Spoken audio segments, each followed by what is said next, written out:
de Jericó. Tem Mateus, tem Lucas, e aqui fala: e foram para Jericó. Quando Jesus saiu de Jericó, juntamente com os discípulos e numerosa multidão, Bartimeu, cego, mendigo, filho de Timeu, estava sentado à beira do caminho, e ouvindo que era Jesus o Nazareno, pôs-se a clamar: Jesus, filho de Davi, tem compaixão de mim. E muitos o repreendiam para que se calasse, mas ele cada vez gritava mais: Filho de Davi, tem misericórdia de mim. Parou Jesus e disse: Chamai-o. Chamaram então o cego, dizendo-lhe: Tem bom ânimo, levanta-te, e ele te chama. Lançando de si a capa, levantou-se de um salto e foi ter com Jesus. Perguntou-lhe Jesus: Que queres que eu te faça? Respondeu o cego: Mestre, que eu torne a ver. Então Jesus lhe disse: Vai, a tua fé te salvou. Imediatamente tornou a ver e seguia Jesus a estrada fora. Nós vemos aqui Jesus fazendo uma cura. Jesus, no ministério terreno dele, ele fez curas, ele repreendeu demônios, ele fez milagres. E aqui eu quero que você reflita comigo um pouco sobre esse cego. A Bíblia fala que esse cego estava sentado ali à beira do caminho quando ele ouviu que Jesus passava por ali. E ele começou a fazer o quê? A gritar: Jesus, filho de Davi. Porque os judeus, eles criam que o Messias viria da descendência de Davi, para um reino até político que viesse os libertar do Império Romano.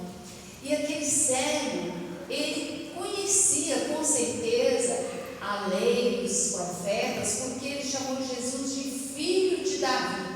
Quando muitos judeus não reconheceram Jesus como Messias, aí a gente vê naquele cego já uma percepção maior do que até os fariseus tiveram, que não entenderam que Jesus, se eles tivessem investigado a genealogia de Jesus, eles veriam que Jesus era da descendência de Davi. E ele começa a gritar, e a gente vê que a multidão fazia o quê? Tentava impedir. Quantas vezes, vamos trazer para nossas vidas hoje, quantas vezes nós queremos estar com Jesus, mas às vezes as dificuldades, os problemas, até pessoas falam: não vai não, você trabalhou muito, você hoje está cansado, não vai fazer isso. E assim os discípulos tentavam calar a voz daquele cego. E aquele cego, além de ser cego, era mendigo.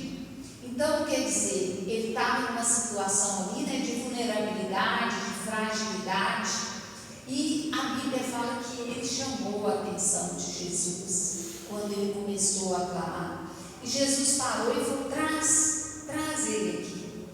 E Jesus, com certeza, ele sabia que aquele homem não enxergava, mas ele perguntou: o que queres que eu te faça? E Bartimeu respondeu: eu quero tornar a ver. Mas antes disso, eu quero que você reflita comigo lá no versículo 50, que fala que o cego lançou de si a capa, levantou-se de um salto e foi ter com Jesus. Antes dele enxergar, ele largou a sua capa.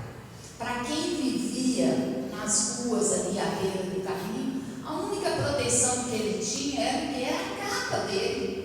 E a Bíblia, ele não tinha ainda encontrado com Jesus, ele ia com Jesus, mas ele teve um passo muito grande de fé. Ele enxergou o que nós precisamos enxergar: o Cristo vivo, o Deus que é espiritualmente capaz de fazer milagres. Aquele cego, muito antes dele conversar com Jesus, ele já lançou de si a sua capa.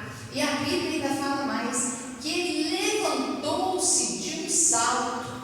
Quer dizer, ele levantou-se ali rapidamente, né, de um salto, quer dizer, um cego, ele teve o quê? Uma atitude para encontrar com Jesus. E a Bíblia fala que ele, estando diante do Mestre, ele tornou a ver. Todos nós que estamos em Cristo Jesus, nós precisamos pedir ao Senhor para que nós possamos enxergar o mundo espiritual. O mundo espiritual é tão real quanto o mundo físico. Tá? Nós sabemos que há principados, potestades nas regiões celestes que precisam ser combatidas. E eu quero te dizer, você está aqui, Jesus Cristo está aqui, e qual é a sua atitude diante de Jesus?